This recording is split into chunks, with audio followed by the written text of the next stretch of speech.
പെരുവനം ശ്രീ മഹാദേവ ക്ഷേത്രം കേരളത്തിൻ്റെ ഏറ്റവും ഉയരം കൂടിയ ശ്രീകോവിൽ. പരശുരാമൻ്റെ ഐതിഹ്യവുമായി ഈ ക്ഷേത്രത്തിന് ബന്ധം കാണുന്നു. പരശുരാമൻ കേരളത്തെ 64 ഗ്രാമങ്ങളായി വിഭജിച്ചതിൽ ഏറ്റവും പ്രധാനപ്പെട്ട ഗ്രാമമായിരുന്നു പെരുവനം എന്നാണ് വിശ്വാസം. വേദത്തിൻ്റെയും സംസ്കാരത്തിൻ്റെയും കേദാരമായ ഈ ക്ഷേത്രം യതിവര്യനായ പുരുമഹർഷിയുമായി ബന്ധപ്പെട്ടിരിക്കുന്നു.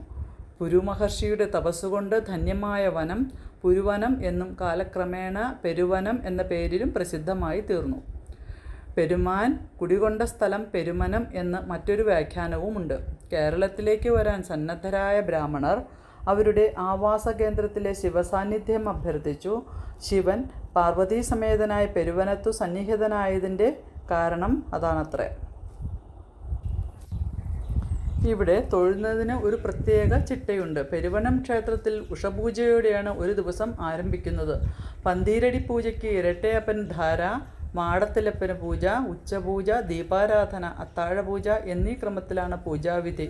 മീനമാസം പൂയം നാൾ പെരുവനം പൂരം ആഘോഷിക്കുന്നു. പെരുവനത്തമ്പലം വളരെ സ്വത്തുള്ള ക്ഷേത്രമായിരുന്നു.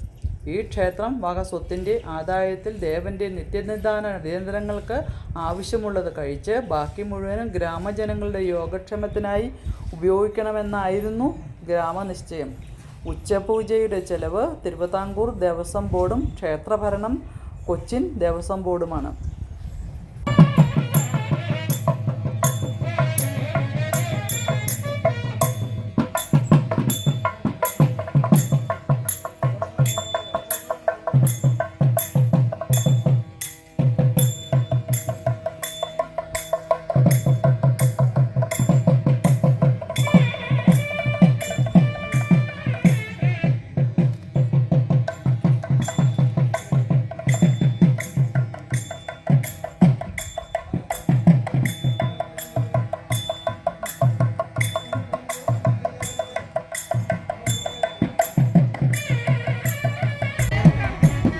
മാടത്തിലപ്പൻ ശ്രീകോവിലിൻ്റെ തെക്കുഭാഗത്ത് 100ഓളം അടി ഉയരത്തിൽ മാടത്തിലപ്പൻ്റെ ശ്രീകോവിൽ 3 നിലയിലായി കാണാം. നിലത്ത് നിന്നും 30 അടി ഉയരത്തിലാണ് പ്രതിഷ്ഠ. അതിനു മുകളിൽ ഉള്ള 3 നിലകളിൽ ആദ്യത്തെ 2 നില ചതുരം, മൂന്നാമത്തെ നില അഷ്ടകോണമാണ്. മൂന്നാമത്തെ നില ചെമ്പുമേഞ്ഞതാണ്. സാധാരണ പോലെ ഇവിടെയും ലിംഗപ്രതിഷ്ഠയാണ്.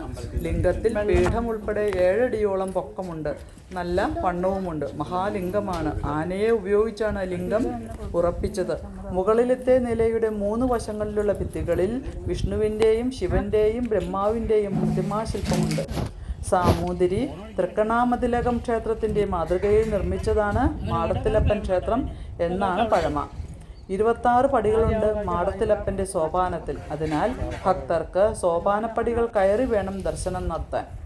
ക്ഷേത്രത്തിൽ നിരവധി ശില്പങ്ങളും പുരാണ ചിത്രങ്ങളുമുണ്ട്. അവയ്ക്ക് പുരാവസ്തു വകുപ്പിൻ്റെ സംരക്ഷണം കിട്ടുന്നുമുണ്ട്. മേടമാസം പുണർദം നാൾ പ്രതിഷ്ഠാദിനമായി ആചരിക്കുന്നു. മലയാളക്കരയിൽ വെച്ച് ഏറ്റവും പ്രസിദ്ധമായ ഗ്രാമം പെരുവനം ഗ്രാമമാണെന്ന് മഹാകവി കൊടുങ്ങല്ലൂർ കുഞ്ഞിക്കുട്ടൻ തമ്പുരാൻ പുകഴ്ത്തിയിട്ടുണ്ട്. ഈ ഗ്രാമത്തിൻ്റെ കേന്ദ്രബിന്ദുവായി പരിലസിക്കുന്ന മഹാദേവ ക്ഷേത്രത്തിൽ എത്തുന്നതിന് തൃശ്ശൂരിൽ നിന്ന് ഇരിങ്ങാലക്കുടയ്ക്കുള്ള വഴി 10 കിലോമീറ്റർ സഞ്ചരിച്ചാൽ മതിയാകും.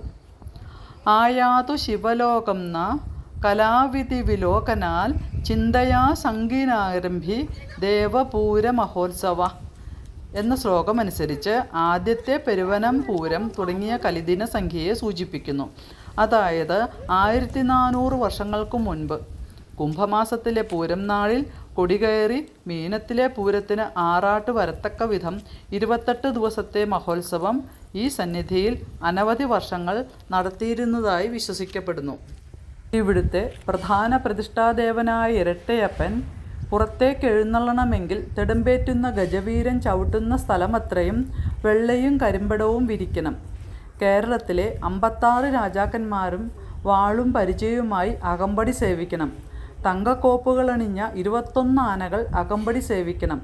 ഗ്രാമാതിർത്തിക്കുള്ളിൽ എങ്ങും സങ്കടക്കാർ ഉണ്ടായിരിക്കരുത്. അവിവാഹിതകളായ ഋതുമതികൾ കാണരുത് തുടങ്ങിയ നിബന്ധനകളോടെ മഹാദേവൻ എഴുന്നള്ളിയിരുന്ന ഒരു കാലം ഉണ്ടായിരുന്നു. കാലം മാറിക്കഴിഞ്ഞപ്പോൾ വ്യവസ്ഥകൾ പാലിക്കാൻ കഴിയാതെ വന്നപ്പോൾ ഭഗവാൻ പുറത്തേക്ക് എഴുന്നള്ളാതായി പൂരവും അതോടെ നിലച്ചുവെന്ന് കരുതാം. ഇപ്രകാരമുള്ള പൂരങ്ങൾ നിന്നതിന് 100 വർഷങ്ങൾക്ക് ശേഷമാണ് ഇന്നു നടക്കുന്നതായ പെരുവനം, ആറാട്ടുപുഴ പൂരങ്ങൾ തുടങ്ങിയെന്നാണ് അറിവ്. ഇന്നു നടക്കുന്ന പെരുവനം പൂരത്തിൽ പങ്കെടുക്കുന്നതിന് 18 ക്ഷേത്രങ്ങളിൽ നിന്നുള്ള ദേവന്മാർ എഴുന്നള്ളിയെത്തുന്നു. ബൃഹത്തായ നാലമ്പലത്തിനുള്ളിൽ 2 ശ്രീകോവിലുകൾക്കുള്ളിലായി ഇരട്ടയപ്പൻ, മാടത്തിലപ്പൻ എന്നീ പേരുകളിൽ അറിയപ്പെടുന്ന 2 മഹാദേവന്മാരെ പ്രതിഷ്ഠിച്ചിരിക്കുന്നു. പ്രധാന പ്രതിഷ്ഠാമൂർത്തി ഇരട്ടയപ്പനാണ്, ഗ്രാമപരദേവത. വൃത്താകൃതിയിലുള്ള ശ്രീകോവിലിനുള്ളിൽ ഉമാമഹേശ്വരൻ എന്ന സങ്കല്പത്തിലുള്ള മഹാദേവൻ വാണരുളുന്നു. ഇതേ ശ്രീകോവിലിനുള്ളിൽ പാർവതീദേവിയെയും പ്രതിഷ്ഠിച്ചിട്ടുണ്ട്. തൃശ്ശൂർ വടക്കുംനാഥ ക്ഷേത്രവുമായി ഏറെ രൂപസാദൃശ്യമുള്ള ക്ഷേത്രമാണിത്. 10 ഏക്കറിൽ കുറയാത്ത വിസ്തീർണമുള്ള മതിൽക്കകം മതിൽ കെട്ടി സംരക്ഷിച്ചിരിക്കുന്നു. കിഴക്കുദിശ ഒഴിച്ച് 3 ദിക്കിലും ഗോപുരങ്ങളുണ്ട്. കിഴക്കുഭാഗത്ത് ഗോപുരത്തറ മാത്രമേ കാണുന്നുള്ളൂ. അത് അഗ്നിക്കിരയായതെന്ന് പറയപ്പെടുന്നു. പെരുവനത്തെ ഉപാസനാമൂർത്തി ഇരട്ടയപ്പനാണ്. ശിവന്റെ ദ്വൈതഭാവമാണിവിടെ കാണുവാൻ കഴിയുന്നത്. പീഠത്തിൽ വലിയ ശിവലിംഗം, അടുത്തത് ചെറിയത് മറ്റൊന്നും. ഇരട്ടയപ്പ സങ്കല്പം ഈ 2 പ്രതിഷ്ഠകളെയും കണക്കിലെടുത്താണ്.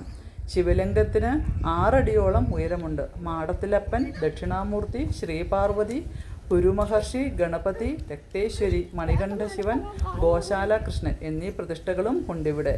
കൂടാതെ ക്ഷേത്രത്തിൻ്റെ വടക്കുകിഴക്ക് ഭാഗത്തായി മറ്റൊരു ശിവക്ഷേത്രവുമുണ്ട്. ക്ഷേത്രകുളത്തിൻ്റെ കരയിലായതിനാൽ ഇതിന് കുളങ്ങര ക്ഷേത്രമെന്നും അറിയപ്പെടുന്നു. ടിപ്പുവിൻ്റെ പടയോട്ടക്കാലത്ത് നശിപ്പിക്കപ്പെട്ട വലിയ കൂത്തമ്പലത്തിൻ്റെ തറയിൽ ഒരു ചെറിയ കൂത്തമ്പലം പുതിയതായി പണിതിട്ടുണ്ട്. കൊല്ലവർഷം 1074 ആണ്ടിലെ ക്ഷേത്ര പുനരുദ്ധാരണത്തിനോടൊപ്പം പണിത് പ്രതിഷ്ഠിക്കപ്പെട്ട ഗോശാല കൃഷ്ണക്ഷേത്രവും മതിൽക്കെട്ടിനുള്ളിൽ കാണുവാൻ സാധിക്കും. പെരുവനം ക്ഷേത്രത്തിൻ്റെ മഹാത്മ്യത്തെക്കുറിച്ച് കേട്ടറിഞ്ഞ് അന്യസംസ്ഥാനങ്ങളിൽ നിന്നുപോലും ഇവിടെ ഭക്തന്മാർ ദർശനത്തിനെത്തുന്നു. ഇത്രയ്ക്ക് വലുപ്പമുള്ള ഒരു നാലമ്പലവും ശ്രീകോവിലും അത്യപൂർവമായിരിക്കും.